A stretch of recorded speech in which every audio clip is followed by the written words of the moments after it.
नमस्कार दोस्तों, फटाफट इंडिया न्यूज़ में आपका बहुत बहुत स्वागत है। फिलहाल मौजूद हूँ न्यूजीलैंड में। आज के वीडियो में मैं दिखाने वाला हूँ कि यहाँ का जो रोड ट्रांसपोर्ट सिस्टम है वो कैसा है, न्यूजीलैंड में बस सर्विस कैसी रहती है, कैसे आप बसों में यात्रा करते हैं। यहाँ पे जो कैशलेस इकोनॉमी है ना वही चलती है मोस्टली, यानी कि आप जब ट्रैवल करेंगे तो यहाँ का बस का, ट्रेन का एक कॉमन कार्ड बनता है। वो बनता है $5 का, और उसमें $5 उसकी कॉस्ट है। और उसमें आप जो ट्रैवल करते हैं, मतलब जितना आप टॉपअप करना चाहते हैं करवा सकते हैं। मिनिमम कम से कम $1 का होता है। आप उस कार्ड को ऑनलाइन ऑर्डर कर सकते हैं। इसके अलावा आप जो बस स्टैंड है वहाँ से भी इसको ले सकते हैं। तो बस के अंदर मोस्टली प्रेफर किया जाता है 99% कि आप उस कार्ड से ही पेमेंट करेंगे। उसके अलावा अगर आपको कहीं पेमेंट करनी है तो कैश को मोस्टली डिक्लाइन किया जाता है। तो अभी मैं बैठा हूँ बस स्टॉप पे, आप मेरे पीछे देख सकते हैं। ये यहाँ का बस स्टॉप है और यहाँ पे लिखा हुआ है कि कहाँ कहाँ जाने वाली जो बसेस हैं आपको यहाँ मिलेंगी। मुझे मिलेगी यूनिवर्सिटी के लिए Chartwell, Rototuna, Flagstaff, the Base, Wintec, Dinsdale, hospital और फिर से यूनिवर्सिटी। यहाँ के लिए जो है मिल जाती है। और नीचे यहाँ पर कंप्लीट टाइम टेबल दिया गया है। और यहाँ पे ये शायद भारत से हैं। हाय, कैसे हैं आप? मैं ठीक हूँ, आप बढ़िया? बढ़िया जी। क्या नाम है आपका? शीतल। शीतल जी। कहाँ से हो आप? मैं गुजरात से हूँ। गुजरात से। Okay okay okay. तो ये भारत से हैं और इसी तरह भारत के बहुत सारे लोग मिल जाते हैं। तो आपको अलग से पता लग जाएगा कि ये भारत से ही हैं। मोस्टली चांसेस होते हैं कि इंडिया से ही होंगे, क्योंकि पाकिस्तान से भी होते हैं। अब भारत पाकिस्तान का तो आप डिफरेंस पता नहीं कर पाओगे क्योंकि सभी एक जैसे ही होते हैं, लेकिन पहनावे से और चीज़ों से पता लग जाता है, अंदाजा हो जाता है कि इंडियंस होंगे। तो आज जो ट्रैवलिंग का मैं वीडियो बना रहा हूँ और इसमें आपको दिखाऊंगा कि कैसे बसेस कैसी होती हैं, कैसे इनमें ट्रैवल किया जाता है और क्या क्या सुविधाएं तो खैर नॉर्मल बसों जैसे ही होंगी, लेकिन एक बस के अंदर की क्लिप बनाऊंगा। बस अभी आने वाली है और 4-5 मिनट बाकी हैं। तो इसमें बस कौन से रूट की आएगी ये कैसे पता लगाएंगे। जैसे रशिया के अंदर एक ऐप चलती है यंडेक्स मैप, उसके अंदर आपको जहां भी जाना है उस लोकेशन को लगाइए और वहां के लिए कौन कौन सी बसेस मिलेगी वो आपको शो कर देगा कि यहाँ पे स्टॉप है, यहाँ से ये बस पकड़िए, यहाँ से ये बस पकड़िए। इसी तरह यहाँ पे सीधा गूगल मैप लगाओ आपको अलग से कोई मैप नहीं लगाना, क्योंकि गूगल मैप जो है वो वैसे भी यूरोप और इन कंट्रीज का बनाया हुआ है। तो आपको कोई इशू नहीं होगा। आप सीधा गूगल मैप लगाइए और जिस लोकेशन पे जाना है वहाँ पे आप ट्रांसपोर्ट पे क्लिक कीजिए। एक होता है बाय कार कैसे जाएं, बाय ट्रेन कैसे जाएं, बाय बस कैसे जाएं। तो उसमें बस पे आप क्लिक करेंगे तो आपको पूरा रास्ता दिखा देगा कि आपको बस यहाँ से ये वाली मिलेगी, यहाँ से ये वाली मिलेगी। ये यहाँ का एक नज़ारा। और एक चीज़ और है दोस्तों, यहाँ जैसे आप जाते हैं ना, आपको कहीं भी ऐसी फीलिंग नहीं आएगी कि आप विदेश में रह रहे हैं। आपको फीलिंग आएगी कि आप चंडीगढ़ में रह रहे हैं। क्यों? क्योंकि आपको मोस्टली जगह पर इंडियंस मिलेंगे। हर शॉप में इंडियंस मिल जाएंगे, हर बिजनेस में इंडियंस मिल जाएंगे, हर मॉल में इंडियंस मिल जाएंगे। जो सेल्स स्टाफ है, शॉप स्टाफ है या खुद ऑनर्स हैं, वो भी बहुत सारे इंडियंस हैं। मोस्टली बिजनेस के ऊपर जो इंडियंस का कब्जा है। और यहाँ के लोकल लोग क्या कर रहे हैं, मेरे पीछे देखिए, इस तरह से गिटार बजाते घूम रहे हैं। सभी नहीं घूम रहे, बहुत सारे अपने बिजनेस भी करते हैं, लेकिन वो देखिए, वो जो भाई है वो गिटार बजाते घूम रहा है, क्योंकि बिजनेस पे तो सब पे इंडियंस का कब्जा हो चुका है। यहाँ मोस्टली जितने भी बिजनेस हैं, जितने बिजनेस ओनर्स हैं या बिजनेस जो स्टाफ रहेगा वो इंडियन रहेगा। जो परमानेंट है वो अपना खुद का बिजनेस कर लेते हैं और जो टेम्परेरी हैं वो यहाँ पे जॉब वगैरह करते हैं। इसीलिए, और एक कारण और भी है, इंडियंस को प्रेफरेंस इसलिए मिलती है कि इंडियन कम सैलरी में काम कर लेते हैं। यहाँ के जो लोग हैं, मतलब किसी ने अगर मान लो $40 पर वीक अगर कमा रहा है, पर एक हफ्ते में पर आवर कमा रहा है, तो वो बंदा पर आवर वाला 1 घंटे में $40 अगर कोई कमा रहा है तो उसको अगर कोई मान लीजिए उसकी जॉब चली गई तो वो ये कोशिश करता है कि मुझे 40 से उसके आसपास की मिले। जबकि इंडियन ऐसा नहीं है। इंडियन ये भी कर लेंगे कि चलो 30 वाली मिल रही है 30 वाली कर लो, 25 वाली मिल रही है $25 घंटे वाली कर लो। वो चीज़ क्योंकि इंडियंस की ज़रूरत है, तो ज़रूरत है इसलिए कि विदेश में आए हैं, यहाँ पर पैसा कमाना है और पैसा नहीं कमाएंगे तो सर्वाइव कैसे करेंगे। जबकि यहाँ वाले जो हैं वो पहले से स्टेबल हैं, उनके पास अच्छा खासा पैसा भी है, अच्छी खासी प्रॉपर्टीज़ है, तो उनको लगता है कि हम इतने पैसे में क्यों करेंगे। कम पैसे में इंडियंस काम कर लेते हैं। ये कारण है कि यहाँ पे इंडियंस आपको हर जगह मिल जाएंगे। तो अभी बस आने वाली है और देखते हैं कि बस कैसी है। जैसे ही बस आएगी, बस के बाहर से भी मैं दिखाने की कोशिश करूँगा और अंदर से भी आपको दिखाऊंगा। ये जो बस है ये आ गई है और ये जाएगी सिटी सेंटर।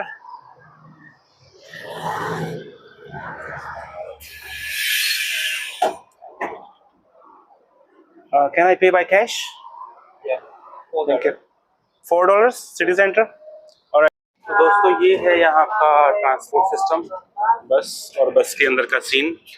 और मेरे पास चेंज नहीं था, तो जो भाई हैं चालक हैं उनसे मैंने कहा कि मेरे पास चेंज नहीं है, $50 का ही मेरे पास था। तो इन्होंने बोला कि चलो ठीक है। मेरे पास $3 खुले थे और जो किराया है वो $4 है, तो इस वजह से मैंने $3 दिया। इनके पास भी खुला नहीं था, चेंज नहीं था।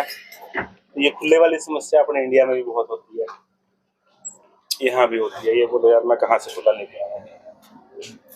इन्होंने बोला कोई बात नहीं, आप 3 दे दो। शायद अगर मैं कार्ड से पे करता तो उसमें कम चार्ज होता। Sir, what if I pay by card, what will be charge?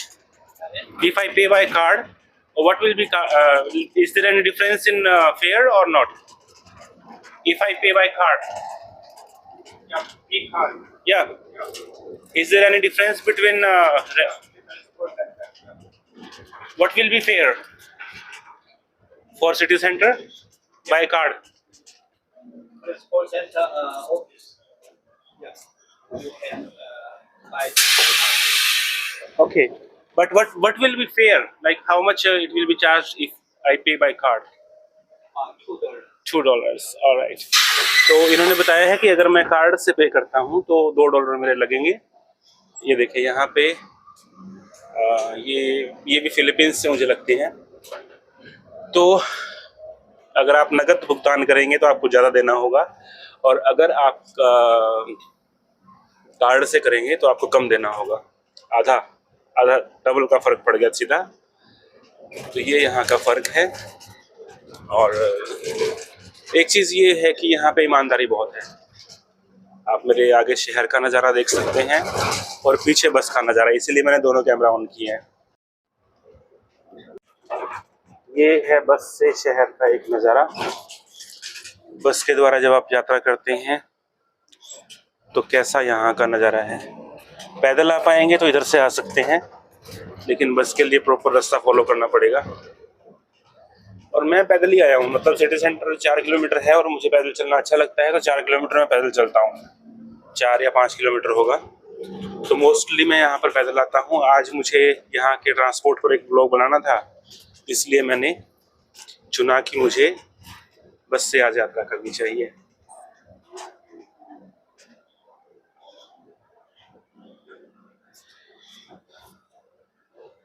और यहाँ पे सभी का अलग अलग लाइसेंस होता है, यानी कि आपका कार का अलग लाइसेंस बनेगा। अगर आपको मोटरसाइकिल चलाना है तो लाइसेंस के अंदर ऐड करवाना पड़ेगा। इसी तरह अगर आपको बस चलानी है, पब्लिक ट्रांसपोर्ट चलाना है तो वो लाइसेंस में ऐड करवाना पड़ेगा। अगर ट्रक चलाना है तो ट्रक लाइसेंस में ऐड करवाना पड़ेगा। बाइक चलानी है तो वो लाइसेंस में ऐड करवानी पड़ेगी। रोड रोलर चलाना है तो वो ऐड करवाना पड़ेगा। अगर आपको क्रेन चलवानी है तो वो अलग से लाइसेंस में ऐड करवाना पड़ेगा। अगर आपको डेंजरस गुड्स जैसे कोई खतरनाक चीज़, तेल वगैरह लेके जाते हैं या ऐसी चीज़ें जो मतलब हार्मफुल हो सकती हैं, तो उनको ले जाना चाहते हैं तो उसके लिए लाइसेंस अलग से ऐड करवाना पड़ेगा। तो यहाँ बहुत सारे तरह के लाइसेंस होते हैं। और लोडिंग वाले में भी अलग अलग कैटेगरी है। एक लेवल 2 होता है, लेवल 3, 4, 5 ऐसे करके बहुत सारे जो है लेवल होते हैं। इस जगह पे मैं पहले भी आ चुका हूँ। यहाँ पे बर्गर मैंने $5 का खाया था। और ये सामने हैमिल्टन सिटी सेंटर है। हैमिल्टन का वेयर हाउस है, द वेयर हाउस आप लिखा देख रहे हैं। तो यहाँ पे चीज़ें थोड़ी होलसेल रेट में मिल जाती हैं, मतलब वो बाजार से थोड़े कम रेट में आपको मिल जाती हैं। और इस जगह पे मैं पहले वीडियो बना चुका हूँ। ये यहाँ का एक मेन जो सेंट्रल प्लेस मॉल है, आपको दिखा देता हूँ।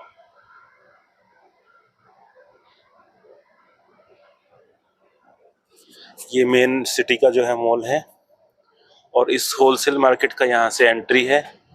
मैंने इसका पिछली बार वीडियो नहीं बनाया था, लेकिन अगर मुझे मौका मिलेगा तो मैं इसके अंदर क्या क्या चीज़ें मिलती हैं और किस रेट में मिलती है उसका भी एक वीडियो आपके लिए लेकर आऊँगा। ये यहाँ पर मेन जो है पूरे शहर का सेंटर आ गया। और यहाँ ये एक अलग खासियत है कि आपको बहुत बड़ी बड़ी बिल्डिंग्स जैसे होती हैं हॉलीवुड बॉलीवुड फिल्मों में, उस टाइप की बिल्डिंग्स देखने को नहीं मिलेंगी, क्योंकि यहाँ जगह की कमी नहीं है और ज़रूरत भी नहीं है। बहुत कम बिल्डिंग्स मिलेगी, यानी कि पूरे शहर में अगर गिनती करें तो शायद 20 बिल्डिंग होंगी, इससे ज़्यादा नहीं होंगी, जो 4-5 मंजिल की बिल्डिंग्स होती हैं। जैसे वो सामने एक बिल्डिंग है, तो इस तरह की बिल्डिंग्स बहुत कम देखने को मिलेगी। अभी यहाँ का बस स्टॉप जो है आने वाला है, तो वो भी आपको मैं दिखाने वाला हूँ। यहाँ से ट्रेन लेते ही ये बस स्टॉप है, लेकिन ये घुमा के किधर से ले जाएंगे मुझे नहीं पता। तो भैया ये यहाँ का जो है बस स्टॉप आ गया है। बस स्टॉप नहीं कहेंगे, बस स्टैंड कहेंगे। स्टॉप उसको बोलते हैं जहाँ बसें रुकती है, तो स्टैंड वो होता है जहाँ पे बसों का अड्डा होता है। तो ये है यहाँ का बस अड्डा, बस अड्डा। ये सरकारी ट्रांसपोर्ट है। यहाँ पर जैसा मुझे बताया गया था कि सभी बसें सरकारी है और यहाँ ये मैन की बसें चलती है, वाईकाटो। वाईकाटो इस जिले का नाम है और शहर का नाम है हैमिल्टन।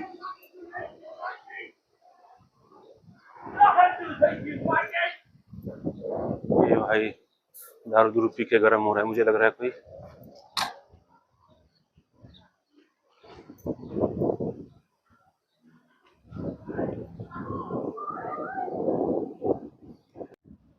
मेरे पीछे जो आप देख रहे हैं, शायद ये आदमी ड्रिंक कर रहा है और किसी पे चिल्ला रहा था।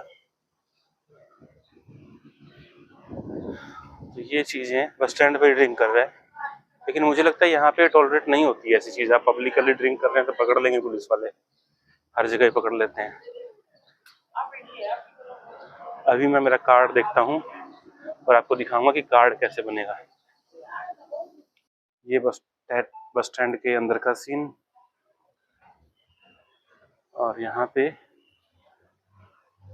देखिए ड्राइवर पे सिख भाई भी दिखा रखे हैं, क्योंकि पता है कि बहुत सारे जो भारतीय हैं वो भी ट्रैवल करते हैं और जो स्थायी निवासी हैं वो बहुत सारे मतलब ड्राइविंग में भी हैं यहाँ पर, ऐसा नहीं है। Ticketing, intercity, blue bridge. यहाँ पे क्या लिखा हुआ है? To travel is to discover opening hours 8 से 4:30। सैटरडे संडे छुट्टी है।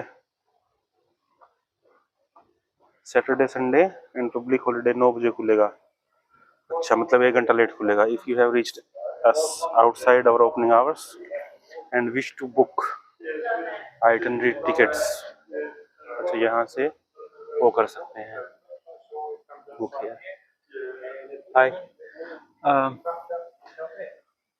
कार्ड चाहिए मुझे। क्या? $20 डाल दो। आप इंडिया से हैं? कहाँ से? दिल्ली से सर। दिल्ली से, ओके। मैं भी कार्ड से पे कर देता हूँ। तो भाई ये है अपने दिल्ली से। Okay okay.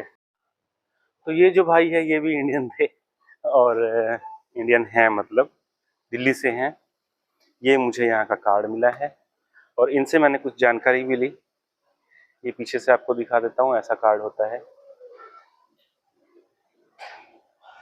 तो इससे आप बसों में यात्रा कर सकते हैं। ये मुझे आज लेना था क्योंकि मैं शहर से बाहर की कहीं यात्रा करने की सोच रहा था। लोकल तो छोटा सा शहर है, 5 किलोमीटर में सारा शहर आ जाता है, मुझे जरूरत ही नहीं पड़ती। लेकिन अगर आपको बाहर जाना है तो आपको जरूरत पड़ेगी। और आज शायद मैं नहीं जाऊंगा बाहर, क्योंकि आज काफ़ी टाइम हो गया है, लगभग 3-4 बज गए हैं। मेरी प्लानिंग थी, लेकिन तैयार होते होते और कुछ वैसे टाइम हो गया, तो आने में मुझे देर हो जाएगी। जाने में 2 घंटे लगेंगे, आने में 2 घंटे लगेंगे, और अभी टाइम भी काफ़ी हो चुका है, इसलिए मैं आज नहीं जा पाऊंगा। लेकिन आपको थोड़ा सिटी सेंटर दिखा देता हूँ। ये बस स्टॉप है यहाँ का, बस स्टॉप का एक दर्शन करवा देता हूँ। अच्छा, इन्होंने एक जो चीज़ बताई, बस का जो सिस्टम है यहाँ का, वो ऐसा ही है जैसे दिल्ली में एमसीडी है। ये गवर्नमेंट होता है, लेकिन जैसे एम्प्लॉइज हैं वो प्राइवेट होते हैं। ये भाई सरकारी नहीं लगे हुए, ये भी अपनी जॉब कर रहे हैं। इन्होंने फॉर्म भरा होगा या अप्लाई किया होगा। कोई भी स्टूडेंट वीजा पे है वो भी यहाँ पे जॉब कर सकता है, कोई वैसे वीजा पे है, वर्क वीजा पे, तो डायरेक्ट वर्क वीजा वाले भी यहाँ जॉब पे आ सकते हैं। तो ये डिफरेंस है, ये सरकारी नहीं है, मतलब उन्होंने ये बताया। बाकी लोकल काफ़ी सारी जॉब्स होती हैं, जो मतलब लगभग जॉब्स लोकल लोगों के लिए रिजर्व होती है, या जिनके पास प्रॉपर वर्क परमिट है उनके लिए रिजर्व होती है। कुछ जॉब्स ऐसी होती है जिसमें आप यहाँ पर अगर हैं किसी टूरिस्ट वीज़ा पे या और वीज़ा पे, तो आप अप्लाई कर सकते हैं, और उस कंपनी से जो आपको जॉब का लेटर मिलेगा, इनविटेशन का, जॉब क्या बोलते हैं उसको, जॉब लेटर, उसके बेस पे आप अपने वीज़ा को वर्क परमिट में कन्वर्ट करवा सकते हैं। तो ये एक डिफरेंस है। अब बहुत सारे लोग मुझे ये भी बोल रहे थे कि जी इंडिया से अगर मैं वर्क परमिट करवाऊँ तो क्या रहेगा क्या नहीं रहेगा, तो इस पर भी मैं कंप्लीट वीडियोस लेके आऊँगा। इंडिया से वैसे जो शॉर्ट में बता देता हूँ, लेकिन आगे फुल वीडियोस लेकर आऊँगा। इंडिया से वर्क परमिट लगने का चांसेस लगभग नेग्लिजिबल है, बहुत रेयर चांस होता है कि इंडिया से डायरेक्ट वर्क परमिट लग जाए। यहाँ पे जो लोग पहले से अवेलेबल हैं वो लोग ये मतलब चाहे टूरिस्ट वीज़ा पे भी कोई है तो कंपनी को पता है कि ये बंदा यहीं पे है, तो इसलिए इसका वर्क वीज़ा करवाना आसान होगा। अगर वहाँ पे से कोई बंदा अप्लाई कर रहा है, पता चले उसके डॉक्यूमेंट्स में कुछ प्रॉब्लम आ गई, कुछ और हो गया, या उसको आते आते 2-3 महीने लग जाएंगे, तो कंपनियां सोचती है कि उससे अच्छा तो यहाँ वाले को हायर कर लो जो पहले से ही यहाँ पे है, उसका काम ज़्यादा ईजी और फास्ट हो जाता है। कंपनियों को 2-2, 3-3 महीने वेट करना पड़ेगा, उससे तो ज़्यादा बेटर है कि वो यहाँ वाले लोकल जो अवेलेबल है उसको हायर कर ले। तो ये एक डिफरेंस होता है कि अगर आपको वर्क परमिट करवाना है तो क्या बेटर रहेगा, अगर आप यहाँ हैं तो ज़्यादा बेटर होगा। और आज का ये वीडियो था थोड़ा सा आपको यहाँ का लोकल दर्शन का, हैमिल्टन के दर्शन का। उम्मीद करता हूँ आपको पसंद आया होगा। क्या चीज़ अच्छी लगी ज़रूर फीडबैक दीजिए, और फिलहाल के लिए इतना ही। मिलेंगे नई न्यूज़ नए रिव्यू के साथ, और तब तक के लिए जय हिंद, जय भारत।